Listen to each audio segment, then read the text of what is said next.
In today's set review, we're gonna be taking a look at what is probably the most controversial LEGO Star Wars Microfighter of all time, at least at the time of making this video. And of course, you've already guessed it, I'm speaking of set number 75391, Captain Rex Y-Wing Microfighter. This set was part of the June 2024 wave from LEGO Star Wars, contains 99 pieces and includes one minifigure. The set has a recommended retail price of roughly $13 and also euros, and as far as I remember correctly, it was a LEGO store exclusive for about a month when it released. And the old controversy of the set of course revolves around this one minifigure being Captain Rex, but we'll get to that in a later point of this video. But now, taking a look at the front of the box art, we can see Captain Rex in his microfighter flying over some battleground, and you can see a bunch of shipwrecks from broken Venethers in the background.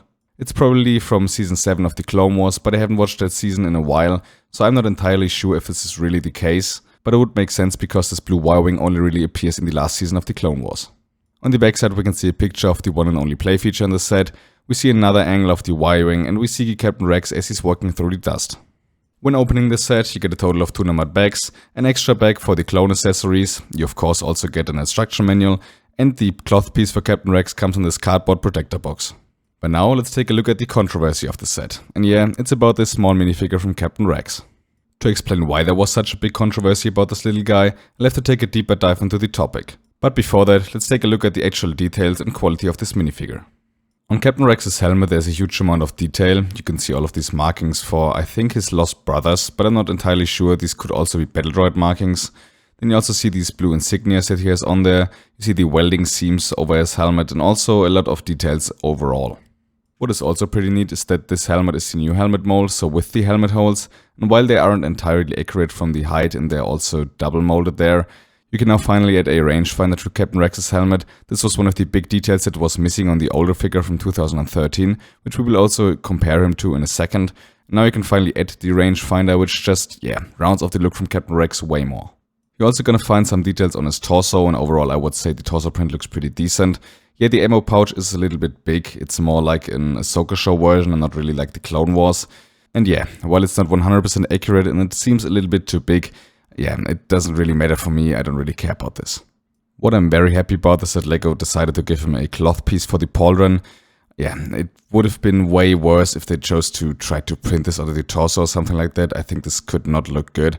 And it's also, in my opinion, the better choice in comparison to the new plastic pieces that the 327th Troopers, for example, have now. But speaking of cloth, sadly this time, once again, they chose to not give me a cloth karma, and I don't get why. I think the reasoning behind this is, not really convincing. It looks bad that they only print like these 2 small stripes on the front side. At least they could try to print around the legs to make it really look like a karma. And of course, preferably just give him a cloth karma or just any kind of karma piece. This looks just ridiculous and I'm not a big fan of this. The thing that makes this Captain Rex minifigure one of the most special clone troopers is that he has arm printing, which is pretty rare for clone troopers. And I do have to say, it looks amazing on this figure. It looks super detailed, it looks phenomenal on this minifigure, and I'm a big fan of this. When you're gonna remove the helmet, you're gonna see a custom face print for this character. He gets this little band-aid, which of course fits for Clone Wars Season 7. But otherwise, the Captain Rex likeness is not fully there. I'm not saying that the old version from this Captain Rex had a better likeness, but something about this character still doesn't look like Rex, I don't know. The backside doesn't look bad, but it's also not really special. Some basic clone armor details, nothing really to brag about. Now that we've seen the whole minifigure, some of y'all might have noticed that this is the exact same minifigure that they also included in the UCS Veneter. This is also where the controversy comes into play. A lot of people complain about this for a variety of reasons, and I'm gonna name you a couple of them. The first one is of course that this is a re-released minifigure from a UCS set, which is never a beloved idea from LEGO Star Wars fans.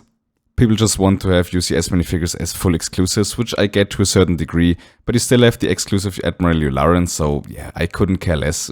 However, in the instruction manual they actually said that this is an exclusive minifigure, and I think a lot of people estimated that this figure is gonna continue to be exclusive, not only exclusive at the point of release, which it is a little bit of a scummy move, and I get why people get angry about this. What I think that LEGO should have done is just change the minifigure version in the Microfighter. For example, you could have just removed the band-aid from his head, so you could have still had the exclusive Captain Rex in the UCS Veneter, and also had a cool version of Captain Rex available on shelves for the variety of fans, which usually don't really buy UCS sets. What I actually thought that LEGO would do is just remove the arm printing from the figure for the cheaper set, so they could still have the exclusive and better version for the UCS sets, which usually has some kind of special printing like arm printing, and still have Captain Rex available in a cheaper set. My overall opinion on this is, I don't really get why people get so dramatic about this. It's a minifigure, and I think it's great that a lot of people can get this character, which is very loved and one of the most fan favorite characters in Star Wars in general. And I think also kids want this character, and it has been pretty rare and pretty hard to get him because this minifigure was pretty damn expensive. And as someone who owns the UCS Venator, I didn't buy the set because of Captain Rex, I bought it because of the UCS Venator. Still, LEGO should have worded it differently in the instruction manual and not claimed to have an exclusive Rex minifigure in the set, while they chose to re-release it just a couple months later. And I think the idea of just having an exclusive head print in the UCS set or removing the arm print in the cheaper set would have been the best solution. Comparing the new version of Captain Rex to the old pretty expensive 2013 version of Captain Rex, I think you could make the argument that the new version is of course the better figure. While the cloth karma is missing, there's now the new detail of the rangefinder, which is a way more noticeable detail. But overall, I still have to say, maybe it's nostalgia or something like that, but I still prefer the old Captain Rex. I just think the weathering and wear and tear on the old figure, just the details on it just, look pretty cool. But this could be due to nostalgia and because it's such a legendary minifigure. So definitely let me know down in the comments below what Rex minifigure you prefer and also why you do so. But now, before I forget it, you of course also get a build in this set, and this is the blue and white color scheme Y-Wing from Captain Rex. I already mentioned this a couple times on this channel, but I'm not the biggest fan of Microfighters. And while this build overall does look solid and gets the shape and the overall look from the Y-Wing in a Microfighter way across, I still think the Plo Koon's Jedi Starfighter from 2025 looks miles better, and this set is just, not something that I would display. For play features, you can of course put Captain Rex into the cockpit position, let him fly this ship, which also doesn't look that great. And you can also fire these two stud shooters on the side, which is solid I guess, but it's not really anything special, and this whole set is just, it's something you probably get for the minifigure and just for the minifigure alone. I mean, when Rex is in there, it looks pretty cool because of Captain Rex, and I think on a flight stand or something like that, it could look okay on display. But I'd rather have a play scale version of the set. I think there are some pretty cool mocks out there which would look way better. And I also don't really think Microfighters are made for display. I think they're just mostly there to play with them or just to get a cool minifigure. So overall, I think the Captain Rex Y-Wing Microfighter is a solid set, and it's definitely a great opportunity for everyone who doesn't have a Captain Rex to get him in a pretty cheap set. I think the whole controversy around the set was a little bit over dramatized by a lot of people. I think that LEGO should have either worded it differently in the instruction manual of the UCS Venator, or just change a little detail on this minifigure in this set here, such as removing the band-aid or removing the arm print. But I think it's way better that a lot of people now can get a Captain Rex who want one, especially kids, who just can't afford a Captain Rex on the aftermarket, which costs hundreds of dollars, and also can't afford a UCS Venator, which costs $650. So I'm pretty happy with this minifigure being released in this set, and I'm also pretty fine with this as someone who owns the UCS Venator. But now feel free to let me know in the comments below what you think about the set. Do you think that exclusive LEGO minifigures from UCS sets should stay exclusive? Or is it fine for you if LEGO re-releases them, especially if it's very desirable characters like Captain Rex? But now, I hope you enjoyed this video. If you did so, please consider to like to support the channel. And if you're new, please consider subscribing to not miss anything.